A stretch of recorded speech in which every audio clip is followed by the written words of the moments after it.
आपको मालूम होगा कि सोनिया गांधी इस देश की नागरिक बनी उससे पहले मतदाता सूची में उनका नाम आ गया था।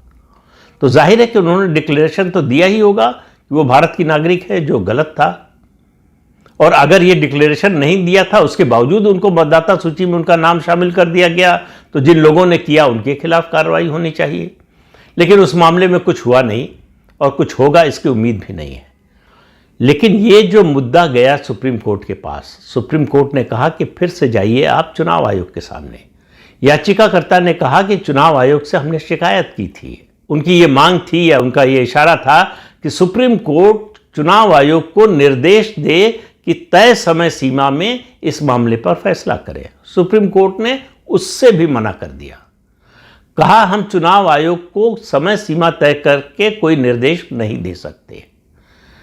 ऐसे किसी भी मामले में अंतिम निर्णय लेने का अधिकार चुनाव आयोग को ही है। यानी राहुल गांधी को अगर अपनी शिकायत लेकर जाना है तो चुनाव आयोग के पास जाना पड़ेगा।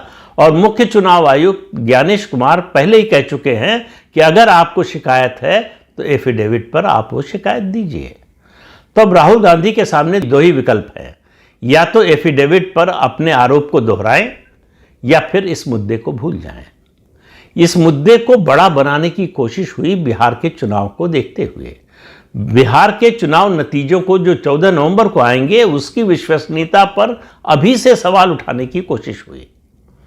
और राहुल गांधी ये इसी को लेकर जो है मतदाता सूची की अलग अलग घटनाओं को लेकर वो हाइड्रोजन बम का जो है की धमकी दे रहे थे कि अभी हाइड्रोजन बम फोड़ूंगा।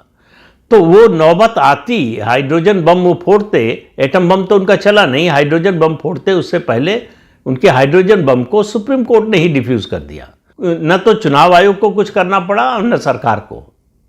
तो ये सबसे बड़ा इस दौरान का मतलब पिछले 6 महीने के दौरान कहें आप तो राहुल गांधी का, कांग्रेस पार्टी का, विपक्ष का सबसे बड़ा मुद्दा था जिसको वो वोट चोरी कह रहे थे, वोट अधिकार यात्रा जिस पर उन्होंने निकाली। उस मुद्दे को सुप्रीम कोर्ट ने बिल्कुल महत्वहीन माना और कहा कि आपको अगर शिकायत है तो चुनाव आयोग के पास ही जाना पड़ेगा, सुप्रीम कोर्ट इसमें कोई हस्तक्षेप नहीं करेगा। ये मुझे लगता है कि कांग्रेस पार्टी, खासतौर से राहुल गांधी के लिए बहुत बड़ा धक्का है। उनका सबसे बड़ा जो हथियार समझ रहे थे वो पता चला कि वो तो हथियार है ही नहीं, वो किसी काम का नहीं है, बल्कि अगर वो हथियार है तो उससे उन्होंने अपने को ही घायल कर लिया है।